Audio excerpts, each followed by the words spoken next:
हाँ जी बच्चों। किसी भी ट्रिग्नोमेट्रिक फंक्शन का सर इनवर्स, सर उसका उल्टा।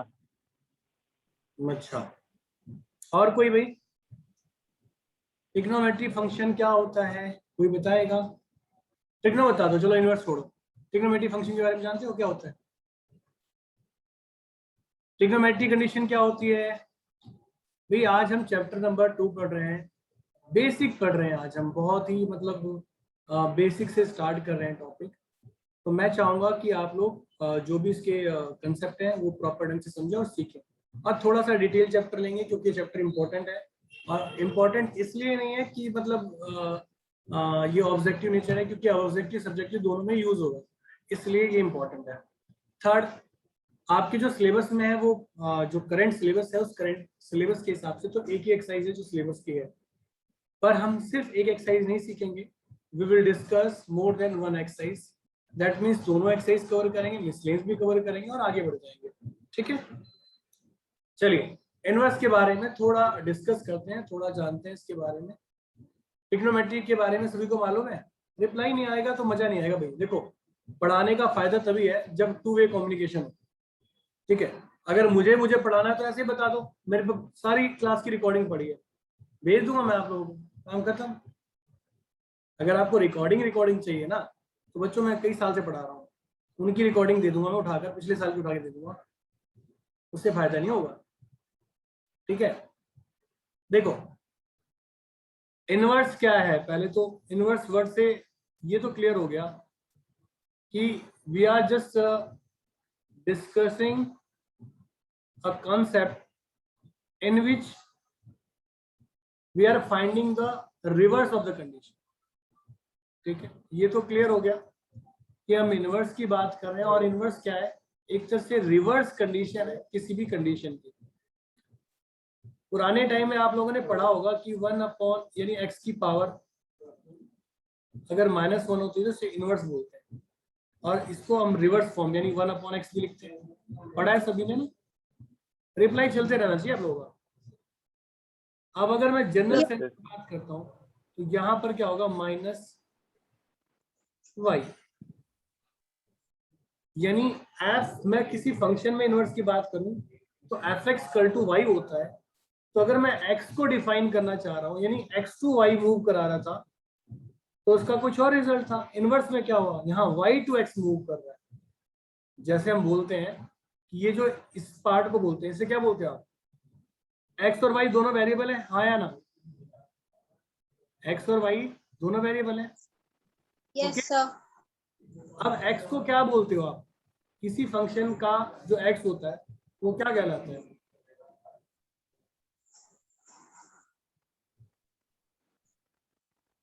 सर एक बार दोबारा क्वेश्चन रिपीट करना।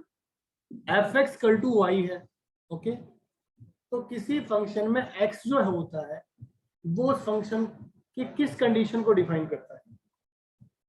x है क्या? fx में x क्या है?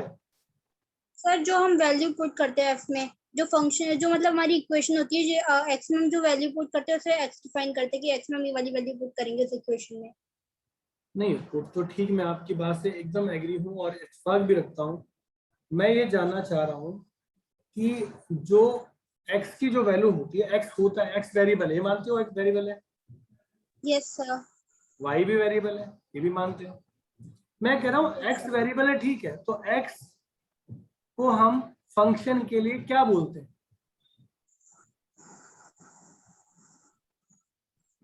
अरे डोमेन, बेइज्जती करवाओगे तुम, नहीं मालूम? किसी फंक्शन में जो इनपुट डाला जाता है वो क्या कहलाता है? वो डोमेन ही तो कहलाता है, नहीं मालूम? Yes sir. और उस डोमेन को हम इनपुट भी कहते हैं अदर लैंग्वेज में, है ना? Yes sir.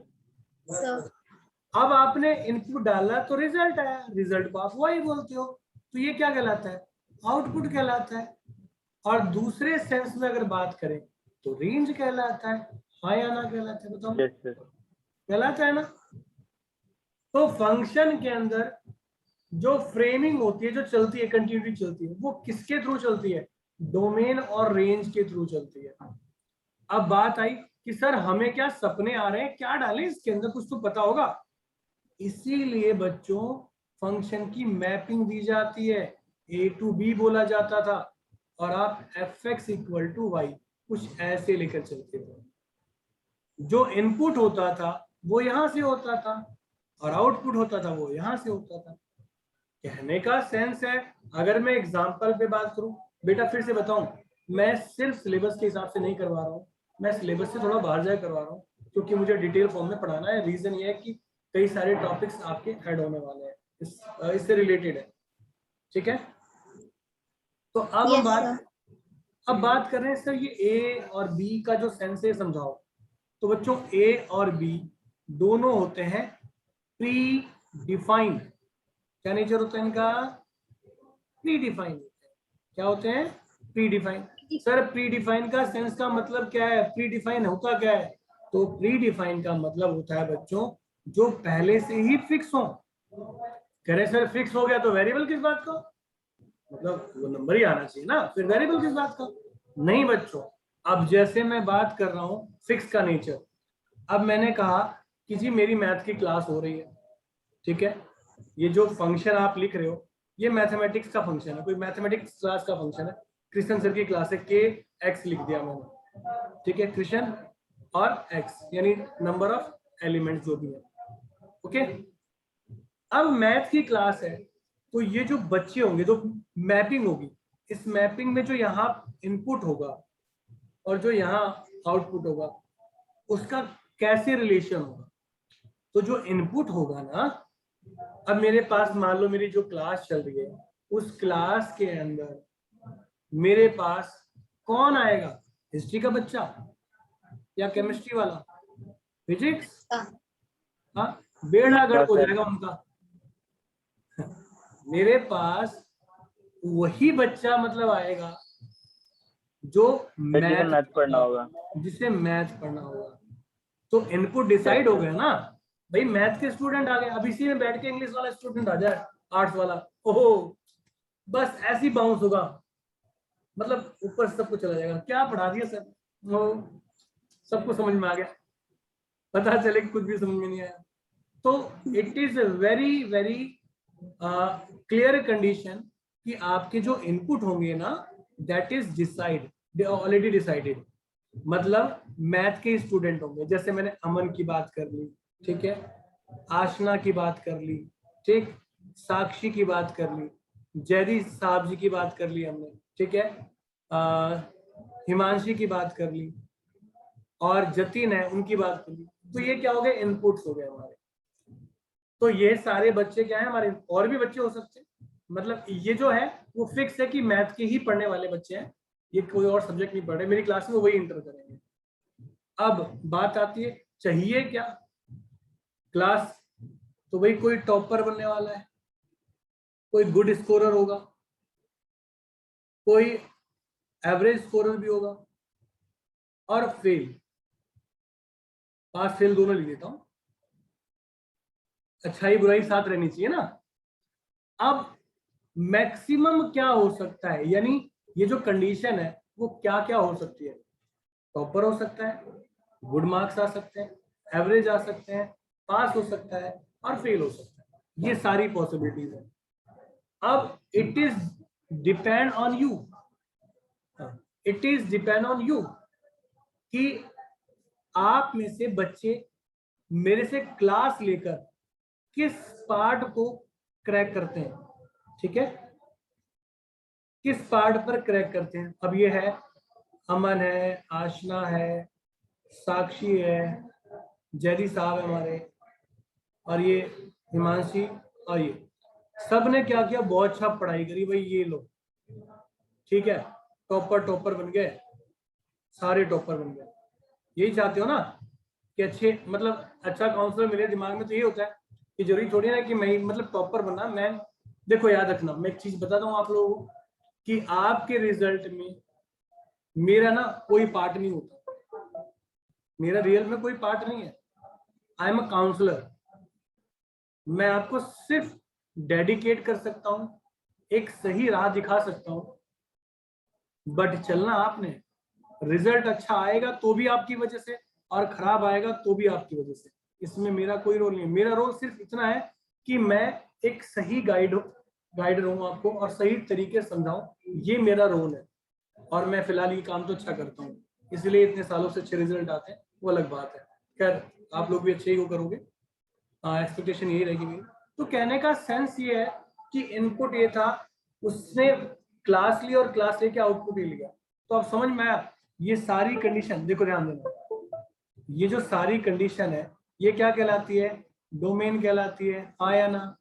और ये कंडीशन क्या कहलाएगी, ये जो रिजल्ट जो आया वो क्या कहलाएगा, रेंज कहलाएगा। रेंज। और जो पॉसिबिलिटीज होती है, total possibilities, that is known as a codomain. Codomain. मतलब रेंज की अपनी एक औकात होती है, मतलब range can't be exceed the codomain. पर हाँ, ऐसा भी तो हो सकता था कि मेरे पास 4 ही इनपुट हो और 4 ही क्या हो, आउटपुट हो। ऐसा हो सकता है, 4 इनपुट है 4 आउटपुट है, पर जितने आउटपुट है उससे बाहर तो कुछ नहीं जा सकता ना। इज इट पॉसिबल, नहीं जा सकता। इसीलिए यहां पर एक फॉर्म बनती है, देखो एग्जाम में पूछी जा सकती है कि रेंज इज ऑलवेज कंटेन और equal to codomain. This is a very interesting point, ये पूछा जाता है।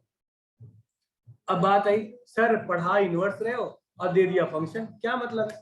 बेटा फंक्शन समझोगे, ट्रिगो समझोगे, तभी तो इनवर्स ऑफ फंक्शन कर पाओगे ना, इसलिए बेसिक बताया। तो ये समझ में आया फंक्शन कैसे मूव ऑन है, ठीक है। चलिए अब बात करते हैं ट्रिग्नोमेट्री। सर अच्छा एक बात बताओ, ईमानदारी से बताना, सारे के सारे बच्चे, उनमें जितने बच्चे बैठे हैं ऑलमोस्ट, शायद जैदी साहब को छोड़ के किसी ने भी मतलब अभी तक, अमन ने तो पढ़ी है, किसी ने भी मुझसे, एक सेकंड में चेक कर लूं, हाँ इसमें से अमन को छोड़कर ऐसा कोई बच्चा नहीं है जिसने ट्रिग्नोमेट्री मुझसे पढ़ी हो। ट्रिग्नोमेट्री सबने पढ़ी होगी, पढ़ी है। एक क्लीन और क्लियर बात पूछूंगा, ट्रिग्नोमेट्री याद करी थी या समझी थी? याद की थी। याद की थी। सर याद की थी। यही तो दिक्कत वाली बात है। अब पता है वहां की जो कमियां हैं यहाँ भुगतनी पड़ेंगी आपको। कोशिश मैं करूंगा मैक्सिमम कवर करूं। अगर आपको लगता है दिक्कत समस्या तो मुझे बता देना, मैं आप लोगों को 2-4 क्लास 11th के साथ भी दे दूंगा। 11th के वैसे मैंने करवा दिया है, दोबारा उनको पढ़ाऊंगा, उस टाइम पे मैं 1-2 क्लास बीच में कभी उनके साथ दे दूंगा। कंस्ट्रक्शन सीखना, देखो बच्चों, रटोगे तो फंसोगे, समझोगे तो मजा आएगा पढ़ने का, ठीक। तो पहले फंक्शन के बारे में थोड़ा सा मैं क्या बताऊंगा, ट्रिग्नोमेट्री बताऊंगा, फिर उसे इन्वर्स करेंगे। मेरा मेन काम इन्वर्स है, बट हल्का सा मुझे डिस्कस करना पड़ेगा ट्रिग्नोमेट्री के बारे में। तो हाँ बोलो। सर जो फॉर्मूले होते हैं हमारे की साइन का इनवर्स कॉस, कॉस का इनवर्स साइन, तो सर ये वाले फॉर्मूले आप एक बार बताना सिखाओगे, मतलब सिखाओगे कैसे हम करते हैं इसे? मुझे याद तो है पर साइन का इनवर्स कोस, कोस का इनवर्स साइन, यस मैंने ऑलरेडी 11th में कराया, बट 12th में मुझे नहीं लग रहा था कि बताना पड़ेगा। फिलहाल आप एक काम कर सकती हैं कि इसे अभी तो लर्न कर रखा है, ठीक है, बट मैं बीच में ना इसको क्या नाम है डिटेल फॉर्म में बीच में ना 11th वाली क्लास लूंगा ना, उनमें बैठा के आपको कवर करा दूंगा, ठीक है। अभी तो ये मान के चलो जो बेसिक वाले फॉर्मूले, बेसिक जो फॉर्मूले सिर्फ वो याद करो। बाकी मैं मोस्ट ऑफ फॉर्मूले जो 11th में नहीं पढ़ाया वो सारा प्रूफ करूंगा, यहाँ पर सब पढ़ाऊंगा। आप थोड़ा सा बीच में आइए, जितने भी आपने डेटिव वाले जो फॉर्म पढ़े ना, मैंने सारे ड्राइव करा रखे हैं। आप एक बार रिकॉर्डिंग जब चेक करोगे ना सारा, आपको लगेगा कि इसमें करवाया हुआ है बहुत कुछ। तो देखना, डजंट मैटर, इस वाले बैच के अंदर मैं चैप्टर नंबर 2 भी कराऊंगा और 5th भी कराऊंगा। तो जो भी आपकी कमियां रह गई वो यहाँ कवर हो जाएंगे ऑलमोस्ट। ट्रिग्नोमेट्री एक साथ नहीं दूंगा, धीरे धीरे करके दूंगा, क्योंकि अगर ट्रिग्नोमेट्री पढ़ाता रहेगा तो ट्रिग्नोमेट्री पढ़ाते जाऊंगा, बाकी चैप्टर छूट जाएंगे और हमारा काम ज्यादा है अभी, है ना। चलिए, तो अब हम फंक्शन की फॉर्म में बात करते हैं। किस बारे में? आप बोलते हो कि y is cubicle of sin x, ऐसा है। मैं धीरे धीरे करके, हाँ अपने डाउट पूछते रहना, मुझे जैसे याद आएगा बीच में मैं अरेंज करूंगा क्लास, कोई दिक्कत नहीं बेटा। Sakshi, y equal to sine x है, ठीक। अब y को हम fx बोलते हैं, ये भी कोई दिक्कत वाली बात नहीं। अब साइन तब तक कुछ नहीं कर सकता जब तक x प्लेस ना हो, x प्लेस ना हो तब तक साइन कुछ कर सकता है नहीं ना, साइन तो साइन है। तो आप लोग यहाँ वैल्यू डाला करते थे, याद है? यस आप सर। लोग 0 डालते हो यहाँ पर तो क्या बनता है, साइन 0। साइन 0 क्या होता है, 0 होता है। फिर आपने याद कर रखा था सर 30 वैल्यू याद है मुझे, साइन 30 कितना हुआ करता था भाई, 1/2 है ना। ऐसी 45 60 बहुत सारी वैल्यूज याद करते थे ना, ये थी ना। Yes sir. Yes sir. Very good. तो पर आप लोगों ने जो याद कर रखा था वो एक कहाँ तक याद किया था, 90 तक याद किया। फिर 11th क्लास में गए तो आपने और भी देखा, फिर कहा कि अब याद नहीं हो सकता, अब हम लोग थक गए, इतने सारे एंगल, इतने सारे पैटर्न। तो वहां कुछ फ्रेमिंग थी, कुछ वहां लॉजिक था, वो लॉजिक सीखना था आप लोगों ने। अगर आपने लॉजिक सीखा है तो एंगल के साथ बड़े ही मजे आएंगे। मैं एक पार्ट कराऊंगा, सिर्फ एक पार्ट, मैं सारा नहीं कराऊंगा। फिर बता रहा हूँ, मैं सिर्फ ट्रेलर दूंगा क्योंकि मुझे पढ़ाना इनवर्स है, पर मैं चाहता नहीं हूं कि आप बिना मतलब समझे आगे बढ़ो, इसलिए मैं सिर्फ एक पार्ट साइन की फॉर्म को क्लियर करवा रहा हूँ, ट्रिग्नोमेट्री से इनवर्स दोनों फॉर्म में ले जाकर समझाता हूँ। फर्स्ट, ट्रिग्नोमेट्री का ग्राफ बनाया कभी आपने, क्या देखा है? देखा है? 11th क्लास में था, देखा है?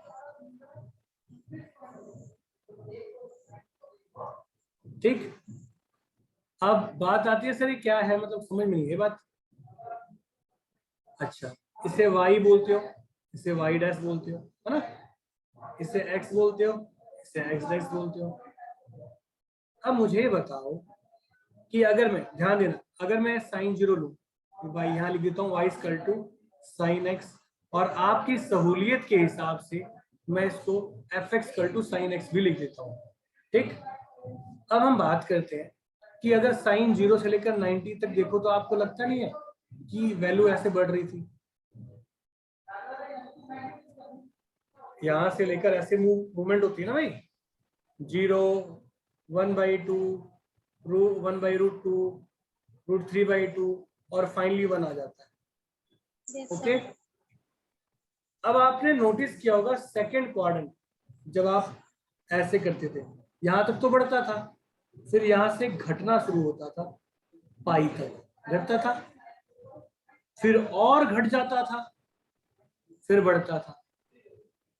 मतलब देखो, समझो, आपने देखा होगा यहां से चीजें बढ़ रही हैं, यहां तक बढ़ती हुई गई और पूरी पॉजिटिव है, साइन यहाँ पूरा पॉजिटिव है ना, इसमें भी साइन पॉजिटिव ही है, पर क्या हो रहा है, घट रहा है। घटने का मतलब कम तो हो रहा है पर नेगेटिव नहीं है, यानी यहाँ 0 से लेकर 1 तक जा रहा है ना, और यहाँ 1 से लेकर 0 तक जा रहा है, पर नीचे गया तो एकदम घट गया, नेगेटिव में चला गया, -1 तक, और फिर यहाँ -1 से 0 तक। यहाँ बढ़ तो रहा है पर नेगेटिव में बढ़ रहा है, यहाँ घट रहा है तो नेगेटिव में घट रहा है ना। ये बात समझ में आई या नहीं आई? तो अब आपको नजर आ रहा है कि अगर ऐसी मूवमेंट देखूं तो यहाँ तक बढ़ना, फिर ये घटना, फिर नेगेटिव जाना, फिर नेगेटिव से ऊपर की ओर उठना, फिर बढ़ना, फिर सेम प्रोसेस, कुछ ऐसे ही चलेगा। ये 11th क्लास का है वैसे, आया ना? सेम Yes, यहाँ पर भी कुछ ऐसा ही होगा। ओके। अब बात आई सर, मतलब थोड़ा और क्लियर करो इसको। तो ये जो पॉइंट होता है एक्स का, इस पॉइंट को हम बोलते हैं π/2। यस और नॉट? जल्दी बताओ। yes, yes sir. इसको बोलते हैं पाई, और इसको क्या बोलते हैं, 3π/2। एक्स पे 2π एंड दिस इज 5π/2। फिर यहाँ पर आओ, ये क्या होगा, -π/2 and this is pi and this is -3π/2 and this is -2π similarly this is -5π/2, okay, और दिस इज -3π, ऐसे ही चलता रहेगा, ओके। तो यहां से कुछ बातें नहीं समझ में आ रही है आपको? x को इनपुट कहते हो, y को आउटपुट कहते हो, तो आपको ऐसा नहीं लगता कि इसका जो इनपुट है और आउटपुट है वो एंगल की फॉर्म में, ध्यान दो। यहाँ पर ट्रिग्नोमेट्री में जो पुट करते हो, यहाँ पर हम बात करते हैं, कलर चेंज करते हैं, बढ़िया वाला ब्लू लेते हैं, y = sin x है, तो यहाँ पर y क्यों लिखो, इसे fx लिखते हैं, या y भी लिख लो, खुश रहो जाओ। तो यहाँ पर जो x है उसे आप इनपुट कहते हो ना, तो यहाँ इनपुट की कोई लिमिट है क्या? बताओ, इनपुट में इतनी सारी वैल्यू डाल सकते हो ना, पर जो इसका रेंज है ना, जो रिजल्ट है यानी y, वो फिक्स है कि जी -1 से लेकर 1 तक ही आ सकता है, चाहे जितनी जोर लगा लो आप, चाहे जितने एंगल पुट करने हो पुट कर लो, मगर मेरी औकात फिक्स है कि मैं -1 से लेकर 1 तक ही रहूंगा। हिमांशी जी कुछ कहना चाहेंगी?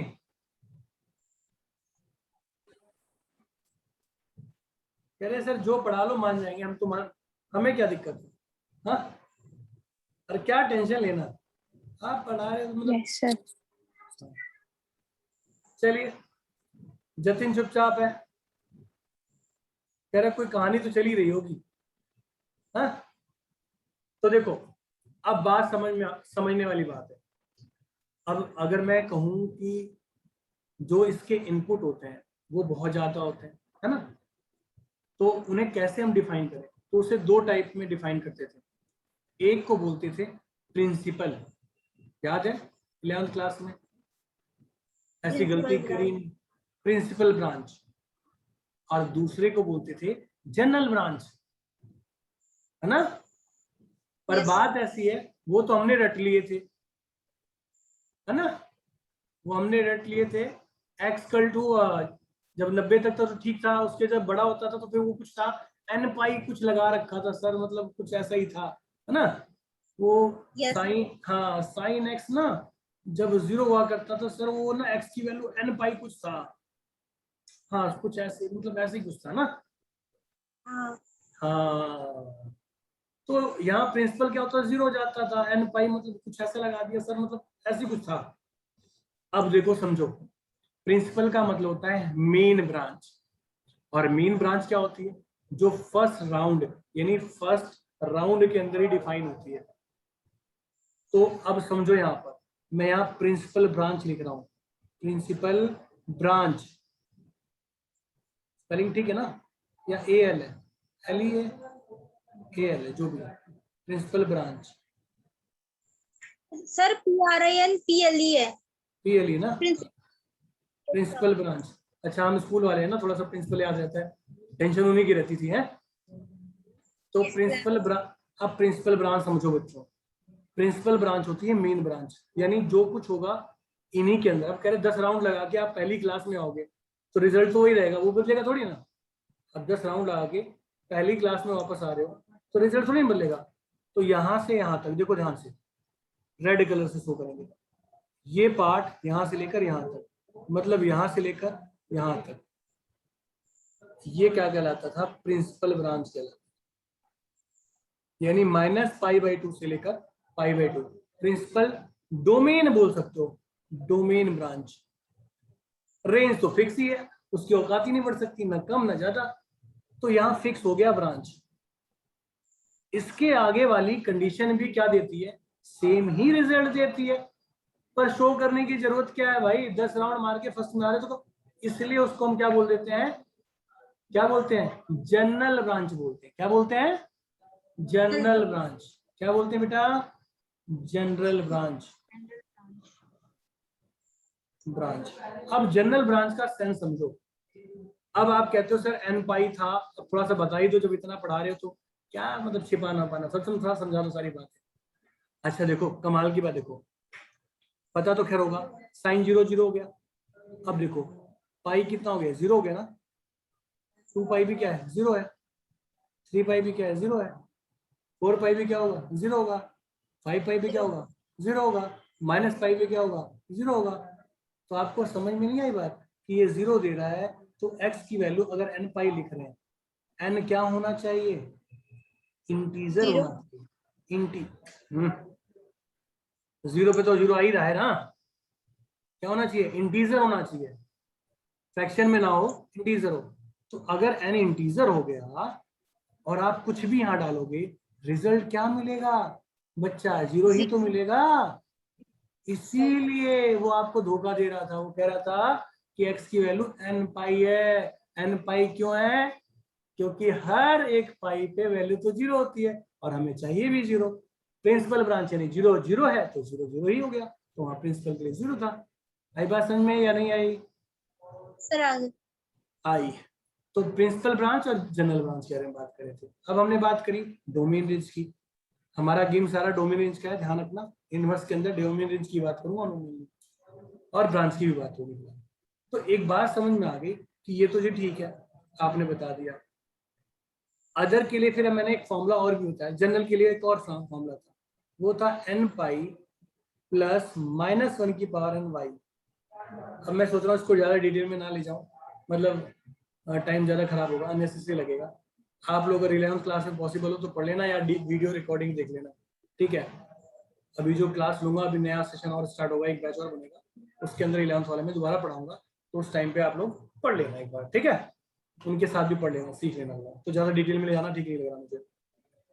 तो मेरा कहने का सेंस क्या आया, मेरे कहने का मतलब है जो इनपुट डालते हैं उन्हें डोमेन कहते हैं, जो आउटपुट निकलता है उसे रेंज कहते हैं, ये फिक्स है। और क्या डालना है क्या, ये सब पता है हमें। तो ट्रिग्नोमेट्री फंक्शन है, तो इनपुट में क्या डलेगा, इनपुट में क्या डलेगा बेटा, एंगल ना। रिजल्ट जो मिलेगा वो किस में मिलेगा, वैल्यू में। ध्यान दीजिएगा, इनपुट में क्या पड़ा, एंगल, रेंज में क्या आया, वैल्यू, ठीक। अब इसी बात को हम इनवर्स फॉर्म में डिस्कस करते हैं, करें। इनवर्स में जो ये ग्राफ है ना, ये ग्राफ वो कैसे बनेगा, कुछ ऐसे बनेगा, वाई एक्सिस पे। अब सर ऐसा क्यों बना, ये मतलब क्लियर सा कुछ करो। अच्छा एक बात बताओ, आप y sin x कहते हो, हाँ या ना। तो अगर मैं उस साइड इसको ले जाऊं तो ये साइन इनवर्स x होगा कि नहीं होगा? Yes sir. तो जो डोमेन था वो अब क्या हो गया, रेंज। और जो रेंज था वो क्या हो गया, डोमेन। हो गया ना, जो डोमेन था वो रेंज हो गया, जो रेंज था वो डोमेन हो गया। अब मैंने एक चीज बताओ, मैंने आप लोगों को पढ़ाया था पहले, यहां से एक ऑब्जेक्टिव क्वेश्चन पूछा जा सकता है, ट्रिग्नोमेट्री का एंगल किस नेचर में होता है, सॉरी ट्रिग्नोमेट्री का एंगल जो होता है वो π/2 डिग्री में होता है ना, डिग्री या रेडियन में होता है ना। और जो रिजल्ट होता है वो किस फॉर्म में आता है, वैल्यू फॉर्म में आता है, आया ना। Yes sir. तो अब अगर इनवर्स की बात करें तो इसका डोमेन किस में होगा, वैल्यू फॉर्म में। और जो रिजल्ट होगा वो किस में होगा, एंगल की फॉर्म। तो इनवर्स की बेसिक कंडीशन क्या हो गई, जो डोमेन था अब वो यहाँ पर, सॉरी जो रेंज था वो डोमेन हो गया। मतलब अब इनवर्स में जो डोमेन होगा वो वैल्यू नेचर का होगा, और जो रेंज होगा वो क्या होगा, क्या होगा, एंगल। एंगल। Yes, sir. हाँ, अब बात आती है कि सर ट्रिग्नोमेट्री में तो एंगल बहुत ज्यादा था, हम क्या करें, यहां तो निकालने लगे तो तोड़ जाएंगे। तो बच्चों एकदम सही, हमें तोते नहीं उड़ाने आता। हम जब रिजल्ट के फॉर्म में बात करेंगे तो केवल मेन ब्रांच की बात करेंगे, इसकी बात करेंगे मेन ब्रांच की। मेन ब्रांच यानी प्रिंसिपल ब्रांच, यानी अगर मैं इनवर्स की बात करूं तो इसका डोमेन क्या होगा, इसका डोमेन होगा -1 से लेकर 1 और रेंज क्या हो जाएगा, -π/2 से लेकर π/2। हम एंटायर की बात नहीं करेंगे। ट्रिग्नोमेट्री में जनरल भी प्रिंसिपल भी होता है, जनरल भी होता है, पर इनवर्स की कंडीशन में हम सिर्फ इसकी बात करते हैं, हम सिर्फ प्रिंसिपल ब्रांच की बात करते हैं। ये बात समझ में आई या आके गई? क्लियर हो गई या क्लियर हो गई? सर क्लियर हो गई। अच्छा, कौन सी, ये क्लियर हो गई या ये क्लियर हो गई? क्लियर हो गई। चलो, सभी को समझ में आ गया, बढ़े फिर आगे। साक्षी जी कुछ कहना चाहेंगी? ओ सर। Yes sir. अरे ये तो मैंने बोला, क्या कहना चाहेंगी, बताया तो सही। कुछ भी नहीं। और कुछ भी नहीं, समझ में आ रहा है? आ गया समझ। पक्का, very good. Himanshi ji? Yes sir. Sir आ गया समझ। जयदी साहब, जतिन जी, मतलब मैं नाम लेकर बोलूंगा तभी Yes, sir. तो बात नहीं करोगे ना? चलो, अब ना थोड़ी सी बकवास और कर लेते हैं, क्योंकि पका रहे हैं तो मैं पका तो रहा हूँ, तो थोड़ा सा कंसेप्ट वाली बात करते हैं। आते हैं आपकी बुक के ऊपर। अब मैं भी बड़ा चालू हूँ, पता है आपको, मेन बेसिक समझाया इसलिए कि खुद भी दिमाग लगाओ। तो अब क्या दिमाग लगाना है पता है आप, मैं लिख कर देता हूँ, पेज नंबर 49, ऐसे याद है मुझे, मगर मेरे को तो याद है, मगर आप लोगों को पता नहीं होगा, फिलहाल देख लो। हाँ, पेज नंबर 38 क्या 38 ही है, 38 हाँ 40, पेज नंबर 40। अब आपको बताता हूं, ये जो टेबल नजर आ रही हो आप दे रही ना, 110% एक क्वेश्चन तो तय मानकर चलो यहां से आएगा, एक क्वेश्चन इस टेबल में से आएगा।